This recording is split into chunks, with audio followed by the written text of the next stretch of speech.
네, 그럼 대선 전국 상황 정치부 김혜영 기자와 함께 자세하게 이야기 나눠보겠습니다. 네, 김 기자 어서 오세요. 네, 안녕하세요. 안녕하십니까.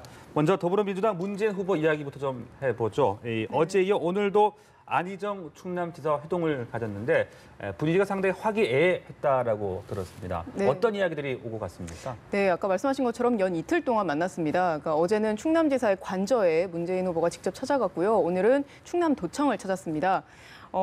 일단 앞서 말씀하신 것처럼 화기애애한 분위기가 연출될 수밖에 없었던 게 정말 그 덕담도 서로 주고받았는데요. 문 후보는 일단 안 지사와 함께 정권 교체를 하고 또 국정 운영을 함께 하겠다는 어떤 약속의 그 마음에 변함이 없다라고 이야기를 했습니다. 그러면서 안 지사의 어떤 가치나 정책 중에서 좋은 부분을 이어받고 싶다라고도 이야기를 했는데요. 그리고 어제 회동과 관련해서도 동지애를 느꼈다라고 하면서 그 훈훈한 분위기를 전했습니다. 그리고 보훈공원 충원탑을 두 사람이 같이 갔는데 그 자리에서도 이제 문 후보가 안 지사에게 지지를 직접 호소를 했습니다. 안 지사와 함께하고 싶다라고요. 그래서 그 부분에 대해서 안 지사도 화답을 했는데요. 안 지사는 이제 많은 국민들이 그 문 후보에게 힘을 실어줄 것이라고 믿는다라고 얘기를 했습니다. 네, 그러면서 이제 저는 이제 경선 이후에 이 정도의 우애와 열정을 보여드리는 것에 대해서 자부심을 느낀다라고도 이야기를 했습니다. 네. 이번 회동을 두고서 문 후보가 중원 쟁탈함과 동시에 중도 보수층 끌어안게 나선 것 아니냐 이런 해석이 나오는 것 같아요. 실제 그게 좀 유의미한 해석으로 볼 수 있겠습니까? 네, 충분히 유의미한 해석으로 볼 수 있을 네. 것 같습니다. 앞서 말씀하신 것처럼 이번 회동 자체가 어떤 중원 쟁탈전이라든가 그리고 또 중도 보수층의 표심을 끌어안기 이렇게 해석이 될 수 있을 것 같습니다.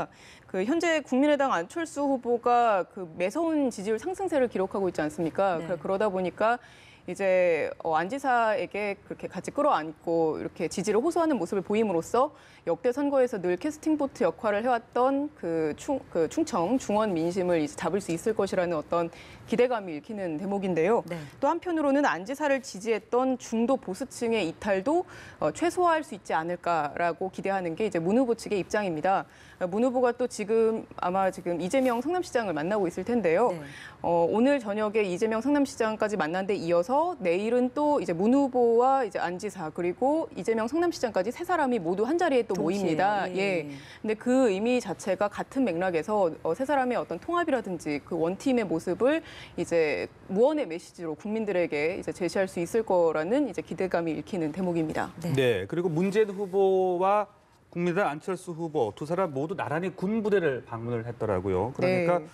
두 후보 모두 첫 안보 행보를 보였다 이렇게 볼 수 있는 거죠? 예, 맞습니다. 두 사람 모두 대선 후보로 선출된 이후에 첫 안보 행보에 나선 건데요. 예, 문 후보 같은 경우는 공군작전사령부와 또 탄도탄 작전 통제소라는 곳에 또 두 곳을 방문을 했습니다. 그래서 그곳에서 강력한 대북 메시지를 내놨는데요. 만약에 북한이 6차 핵실험을 감행을 한다면 돌아올 수 없는 다리를 건널 것이다라고 하면서 김정은 체제가 유지가 어려울 수 있다라고도 경고했습니다. 네. 그리고 안 후보 같은 경우도 이제 첫 일정 자체로 안보 행보에 나섰는데요. 두 사람이 좀 차이점이 있다면 이제 상급자 부대를 찾은 문 후보와 그리고 군 부대에서 가장 하급자라고 할 수 있는 이제 훈련병들을 만났다라는 점입니다. 그래서 안 후보는 이제 조만간 종합적인 안보 공약을 발표하게 되는데요. 근데 그 공약에서도 핵심 정책으로 내놓을 게 이제 병사의 처우 개선 문제인데요. 또 어제 관훈 토론회에서도 안 후보의 경우는 안보에 있어서 그 안보가 가장 기본 중에 기본이다라고 하면서 문 후보와의 어떤 차별성을 꾀하는 데 주력을 했습니다. 네. 이번 대선이 지금 한 30여일 가까이 남은 상황에서 문 후보, 안 후보 양강 구도로 급속히 전환되지 않았습니까? 네, 그렇다 네. 보니까 서로 양측 간의 검증 공세라고 해야 될까요? 좀 신경전이 날카로워지고 있는 것 같아요. 예, 그렇습니다. 지금 말씀하신 것처럼 검증 공세가 날로 격화가 되고 있는데요. 그러니까 그러다 보니 양 진영에서도 이 대응의 어떤 그 인력이라든지 그 캠프 내 구성이라든지 이런 거에 상당히 신경을 쓰고 있는 네. 모습을 보이고 있습니다. 문 후보 측도 조만간 안 후보의 검증을 전담하고 또 공세에 맞대응하는 조직을 이제 꾸리기로 했는데요. 이른바 검증팀이라고 할 수 있겠죠. 예. 안 후보에 대해서 이제 검증을 하는 조직을 별도로 전담으로 꾸리기로 했고요. 안 후보 측도 마찬가지입니다. 사실 아직 그 선대위가 발족이 되지 않은 상황이지만 지금 현재는 일단 네거티브 공세라든가 상대 후보, 그러니까 문 후보에 대한 어떤 그 비판을 전담하는 것은 일단 당 쪽으로 이제 넘긴 상황이고요. 캠프 쪽에서는 이제 어떤 왜곡되거나 허위 정보에 있어서 이제 차단하는 쪽으로 이제 맡으면서 양동 대응 체제를 이어가고 있습니다. 네, 자 이렇다 보니까 자유한국당 홍준표 후보, 바른정당 유승민 후보 두 후보의 이제 안철수 후보의 매선 상승세에 상당히 좀 발등에 불이 떨어진 모양새일 것 같습니다. 네. 두 사람 모두 이제 보수층 또 영남권 총력전을 펼치고 있다고요. 네, 그렇습니다. 두 후보 모두 이제 집토끼라고 할 수 있죠. 본인들의 그 전통적인 지지층인 보수층과 영남권 표심을 이제 계속 노리고 있습니다. 근데 두 사람 모두 보수의 적자를 자처를 하는 상황인데 앞서 말씀하신 것처럼 이제 안철수 후보가 매서운 상승세를 보이면서 지금 오히려 전통 보수층의 지지가 오히려 안 후보 쪽으로 쏠리는 상황을 이제 목도하고 있는 거거든요.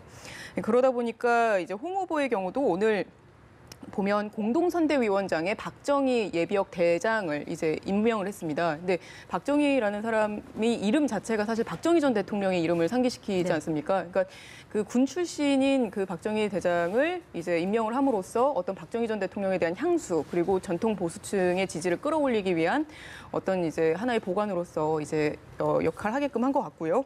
그리고 유 후보의 경우도 TK와 PK를 오가는 영남권 행보에 나섰습니다. 그러니까 본인이 TK 출신이지만 TK의 지지를 역설적으로 잘 받지 못하고 있는 그 현 상황의 약점을 보완하기 위해서 이제 그런 행보를 보인 것으로 보이는데요.